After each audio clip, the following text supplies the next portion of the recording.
Regardless of what we're dealing with in life, things look like they're so separate. Dealing with illness, the loss of a child, the loss of a spouse, the loss of a friend, our challenging relationships, whether they're business or personal, that looks very different than illness. Financial difficulties, losing our jobs. But there is something very common that underlies all of the fear around these situations, and that's what we're going to talk about tonight. And under each one of these is a specific fear. If your child or someone you love is life threatened, the fear is the fear of separation from that person. If you are financially strapped or you're losing your job, fear of separation from your lifestyle, from the financial security that you normally have. Okay? No matter what the area is in our life, there is a sense of being separated from something or someone. And we're going to talk tonight about how this idea of separation permeates our thinking, and it comes out in the form of loss, comes out in the form of grief, and whether it's the separation we fear from something or someone, or ultimately the separation we feel from ourselves, our higher selves, our inner selves, our natural selves, and how that projects out. So how can we deal with that in relationship to loss and grief and illness, etc.? So you're saying the fundamental common element is the fear that is generated from this illusion of being separated from something that we exactly are accustomed to. Up to and including our own death.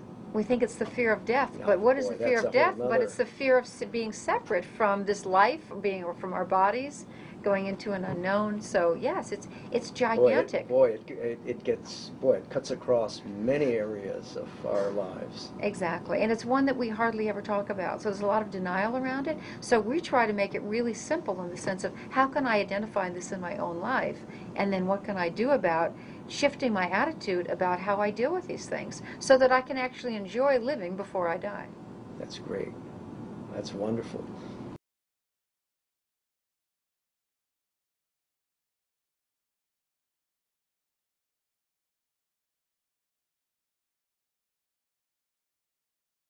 Dr. Jampolsky. So it's really our belief that our true identity is just a body, born to sooner or later to die, sooner or later to be rejected, sooner or later to be sick.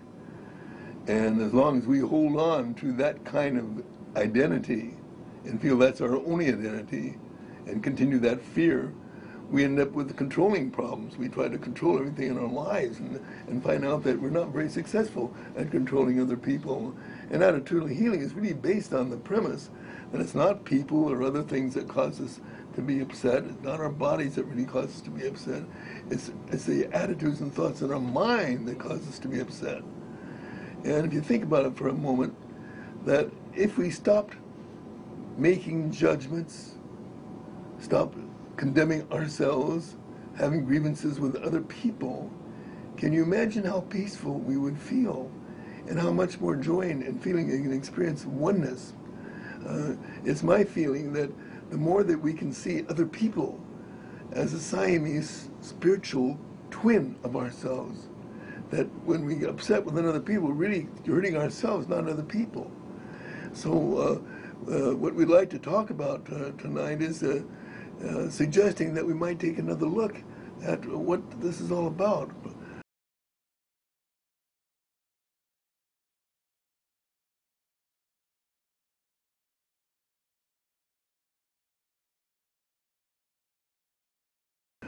I was born in a family that were very fearful of dying, and I picked up that fear for a long time. Well, who isn't afraid of dying, right? That's a very general, common. I mean, that's almost programmed into us from our birth. Yes, but Terry, a lot of people deny that, and they're not consciously aware of that fear, and yet it plays a big part in their own behavior. So in my adulthood, I became an alcoholic, and I was afraid to die, and yet I was killing myself with alcohol. And if I had continued, I would have died from alcoholism. So we have kind of crazy mixed up minds that are based on fear. That's all based on this identity that we're a body. Now in attitudinal healing, the first principle that we have there is the essence of our being is love. And for me, that means we're spiritual beings, that we can choose to be a spiritual being. See, that is our identity rather than a body. The first meditation we do in the morning that Diane and I do is, want to share that, Diane? Well, it's this little statement that says, I'm actually not a body. I'm not just a body, that I'm free. And I'm still as God created me. And today I want the peace of God. The peace of God is everything I want. And it's the aim of all my living here, the end I seek. And it's my purpose, my function in my life. And that basically sets you right, whether it's God, nature, whatever one believes. One doesn't even have to be faith-based to relate with that. That we set the goal, the rudder in the boat, as Jerry often says, to have peace of mind as our goal that day. That, instead of all the other goals that we set up, it doesn't mean passive. It means that everything else is our intentionality of what we do, but that at a core level, to be peaceful, we have a harmony, integrity in what we think, what we say, and what we do.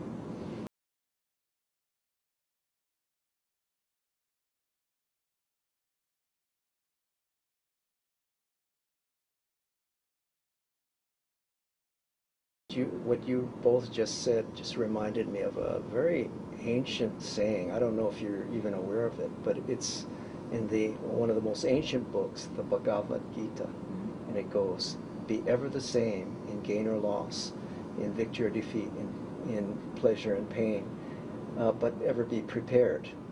And it's like you're saying the same thing in today's Yes. common language, so that you can bring that ancient wisdom into modern practice. It's actually wonderful.